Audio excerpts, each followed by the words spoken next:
So today I'm going to be featuring another Kirsty Logan short story collection. This is a portable shelter. Now the premise of this is it's a series of short stories, but all really have the common theme that roll into one. So there's two ladies, Liska and Ruth, and Ruth's having a baby. They've moved into Scotland where they feel that's their, they feel safe there, they feel accepted there. And this is a group of stories. Liska, when Ruth's asleep, Liska talks to the baby. And then the other time that Ruth talks to the baby is when Liska's out at work. So each of them have build up this relationship before this baby's born, but they want to be able to be quite honest and open with this baby, and they feel that they can do that better if they do it privately, shall we say.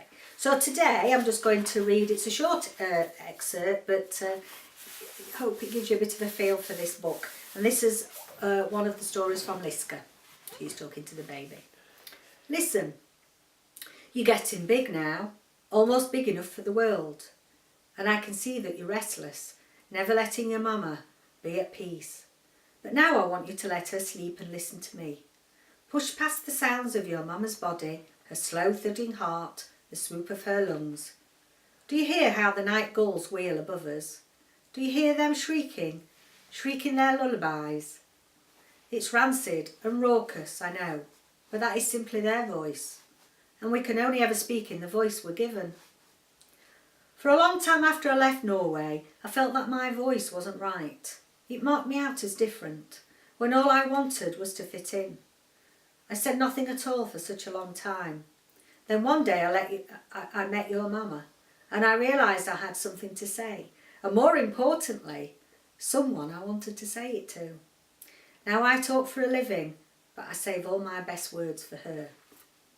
Everything in the world speaks, and right now our home is speaking to you. The walls creak their approval in the wind, the rain applauds on the roof, the lighthouse beam swoops, swoops, swoops. The tide breathes loud and slow as a giant. If you listen carefully, perhaps you can even hear the moon hum. That's good, that's right. You settle down. It's not that I don't like to see your tiny fists, your tiny feet trying to fight their way into the world. I love to imagine you, but you must let your mama rest. When I picture you, I can't decide. Are you a boy or are you a girl? We don't know, my little seahorse, and so you can be either, and so you can be both. However you grow, you must learn to speak in your own true voice. And I have a story about that very thing, told to me by a good friend. Perhaps you will meet him someday. Perhaps if you ask nicely, he will take us all out on his fishing boat. Climb in, my tiny fish catcher, and I will take you on a journey. Short and sweet. Yes, I think it's important that we all find our own voice and be accepted for who we are. So because it's such a short read, I thought that as next Friday we're into December, I'll just do a quick wrap up of the 3 books that I've featured this month. So yeah, Portable Shelter, lovely stories, lovely poignant words. I really enjoyed this. I think it's well worth you looking at it. It's about finding a voice and being the person you want, and also this lovely closeness that each of the 2 mothers have with this unborn baby. I do have to say that I didn't love it as much as the Rental Heart series of short stories, and really I gave it a 3 to 3.5 stars. Main reason as well is that it's a very, very slim volume. Not enough stories in there for the price. I mean, it was $8.99. The stories that are in there, some of them, I really liked. 1 or 2 I wasn't so keen on. The Rental Heart, yes, very different from some of them, a bit more fantastical, I suppose, bit more fantasy realism in there. Really enjoyed them all. Gave it a 4 stars. I believe I gave it a 4 to 4.5 stars. I think they were quite quirky. I'm really starting to like the writing of Kirsty Logan, getting used to her style.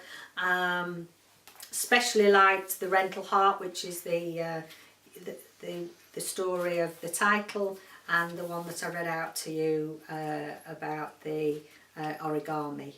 Really enjoyed this.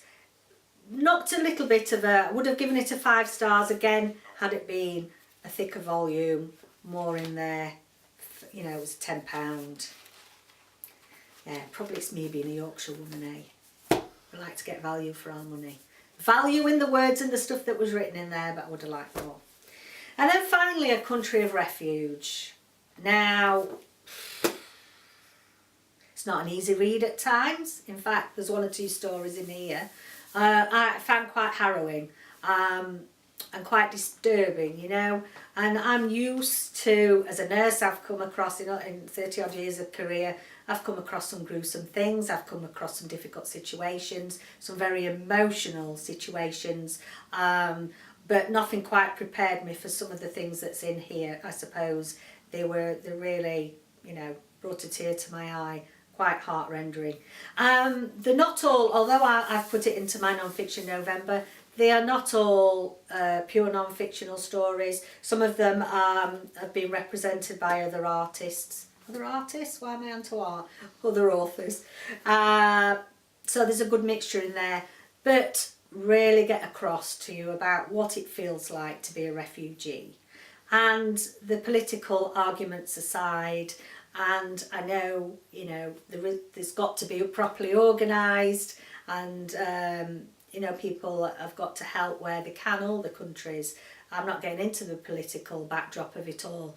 The one thing I do think that, and I've said this probably before, is that these are human beings, you know, and if you read this and see what they've put themselves through, and they're prepared, you know, to go on unsafe ships with the children, goodness knows what, to get out of where they feel that they're unsafe, then goodness me, they're not just trying to, you know, get in for a free ride anywhere. These are desperate people, and you know, I think everybody should sometimes, when they're in the nice cosy house eating the lovely dinners, I think now and again we should give other people a bit of a thought, and keep an open mind. I think that's what I want to say. 5 stars, definitely a 5-star read, cracking. Everybody should read it. So that's the end of my short read series for Friday Reads for November, and next month it's going to be all Christmassy related. So thank you for joining me. Bye for now.